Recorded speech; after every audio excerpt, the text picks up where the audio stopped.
د دایکندي نوی والي له اسمانه راګرځول شوی. ټاکل شوی و نن جنرال مراد علي مراد د دایکندي لپاره د نوي والي په توګه معرفي شي. خو ولسي جرګه کې د دایکندي استازي ریحان آزاد وایي د ولسمشر له دفتره د سیمه ییزو ارګانونو اداري مرستیال ته وویل شول چې نوموړی معرفي نه کړي او الوتکې بیرته له دایکندي ولایت څخه راګرځول شوې ده.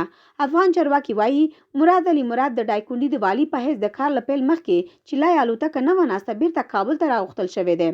سرچینې زیاتوي محمد محقق د هغه له معرفي کېدو سره مخالفت ښودلی او د نوموړي د سپرلۍ الوتکه په دایکندي کې له ناستې مخکې بیرته کابل ته راغوښتل شوې. سرچینې وایي محمد محقق ولسمشر غني ته ټلیفون کړی ویلي دي چې د دوه اړخیز تړون پر اساس د دایکندي والي باید د په خوښه انتخاب شي، خو د مراد علي مراد په ټاکنه کې ورسره هیڅ مشوره نه ده شوې.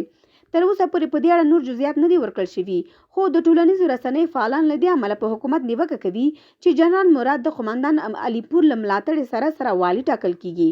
قومندان علیپور د نورو جنایاتو ترڅنګ څه موده وړاندې د حکومت چورلکه راغورځولې وه، یو شمېر افغان سرتیري وژلي او تاسیساتو ته زیان اړولی و.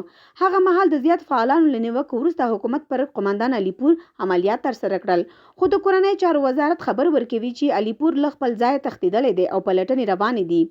خو نه یوازې دا چې علیپور لا نه دی نیول شوی، بلکې د ټولنیزو شبکو فعالانو د علیپور ملاتړی جنرال مراد علي مراد د والي په حیث د ټاکل کېدو له خبرونو سره جوخت قومندان علیپور هم په ټکیو کې ورځایوي.